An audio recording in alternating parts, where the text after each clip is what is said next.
Hello, this video is to show student side of inviting qualified scientists, designated supervisors, or vets based on the project form needs. So I'm starting from the basic login screen for a student. My next step after completing my forms is external signatures. I click that button, pulls up my external signatures page, gives some information summarizing we need to complete this because we have one of the forms that requires a qualified scientist, designated supervisor, or a vet. It will show the possible um, scientists or external signatures that you would require. So in this particular case, it's only showing me qualified scientist and direct supervisor. It's not showing veterinarian because I don't have any vertebrate animals in the project that I'm demonstrating this with, which is relatively rare to need a veterinarian. If you need help understanding these roles, then you can click on this button. It'll take you, or on this link, it'll take you to a file that summarizes things. And also there's some basic summary here. I'll explain a little bit briefly. So a qualified scientist is someone usually with a master's degree or higher in the field. So that's like someone who's working as a professional in that field usually, or has experience, maybe like someone running a lab or a college professor or someone in industry with a lot of expertise who is providing scientific oversight and input for safety and effectiveness for your project. Direct supervisor does not require that level of experience and could just be simply providing oversight for a dangerous situation. So maybe you're using fire in your project and you need an adult to watch you do that, and so that in that case, the direct supervisor could be a parent, and that would be perfectly fine. It could be a teacher serving that role, or any adult who meets reasonable criteria for assisting with that.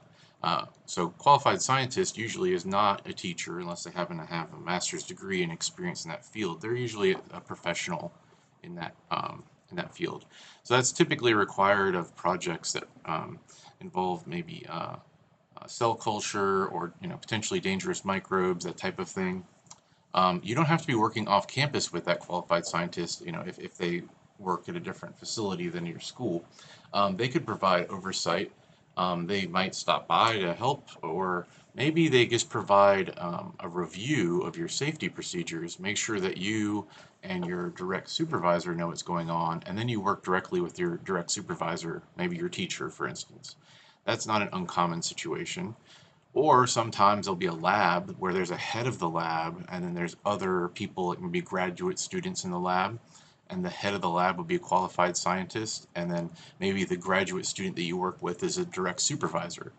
Okay, so those are some explanations. Your teacher should be able to help you identify what supervision and external signatures you need, but hopefully that little summary there is going to be helpful to you. So you don't always need both of these. Okay, so in this particular experiment that the sample student has, it involves some microbes and that type of thing. So I definitely need a qualified scientist.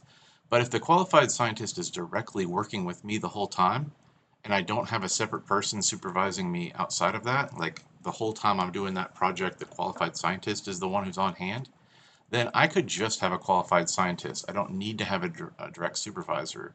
The direct supervisor is only if the qualified scientist is providing some guidance overall, but then the direct supervisor is actually doing the work with you. But if the qualified scientist is doing both roles, you just need the qualified scientist, and you don't have to complete the direct supervisor part.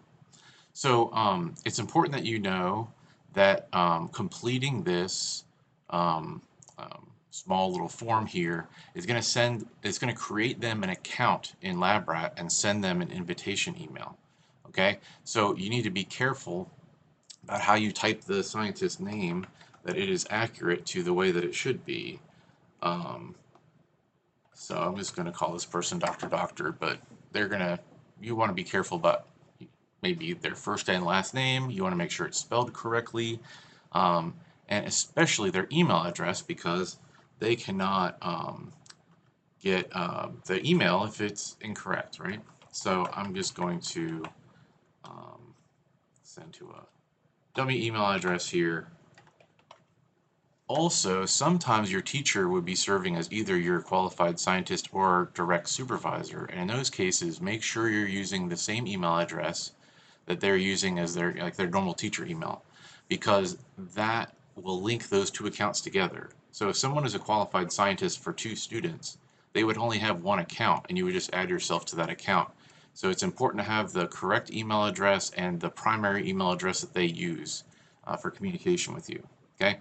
And then after I've entered that information, I just click here to send the approval request to the qualified scientist.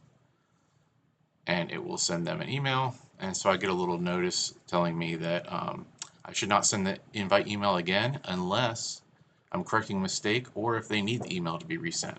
So next time I log in, this box it'll look how it was before. It'll look kind of like the direct supervisor screen looks right now. And there's a reason for that is it will show me who I had emailed, but maybe I realize, oh no, I had a typo in the email address. There's a button to click, this little trash can and clear current entry would be, also for the qualified scientist side. And you would be able to clear that out, remove that initial invitation and send a different one, okay, if you needed to. So if I was going to have a direct supervisor, I would fill that out the same way. And then I wait, okay? And my qualified scientist needs to review the forms that you've completed so far, and then they're going to sign off on that. And then when that's completed, when you come back to your login, you will see that the teacher approval will be, it'll still be locked. I think you need to log into your external signatures, and then you can advance to the next step.